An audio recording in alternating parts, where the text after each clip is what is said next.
അശാസ്ത്രീയ നിർമ്മാണമാണ്. കാരണം ഒരു 4-5 വണ്ടികളായി ഈ വളവിൽ തന്നെ മറയുന്നു. കാരണം ആവശ്യമായുള്ളൊരു പ്രൊട്ടക്ഷൻ പോലും ഈ സൈഡില്ല. കാരണം കുത്തനെ ഇറങ്ങി വരുന്ന ഒരു വഴിയും കൂടിയാണ്. ഈ ഇത്ര ഒരു 500 മീറ്ററോളം ദൂരം തന്നെ ചെങ്കുത്തായ ചെരുവും വളവാണ് ഉള്ളത്.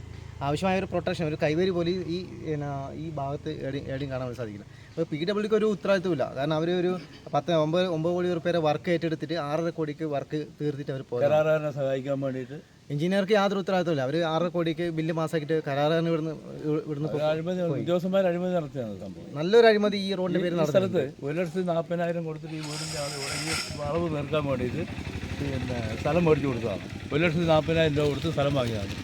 ഇതിലെ കൂടി ഇങ്ങനെ ആ വീടിൻ്റെ ഇതിലൂടെ വീട് തൊടാതെ പോകാൻ അവരുടെ മതിലടക്കം ഇടിച്ച് എന്നിട്ടാണ് ഈ റോഡ് ഉണ്ടാക്കിയിരിക്കുന്നത്. അവരുടെ പല പ്രാവശ്യം പറഞ്ഞു, ജനകീയ കമ്മിറ്റി ആവശ്യപ്പെട്ടിട്ടൊന്നും ഒരു ഇതുമില്ലാണ്. മുഖ്യമന്ത്രിക്ക് പരാതി അയച്ചു.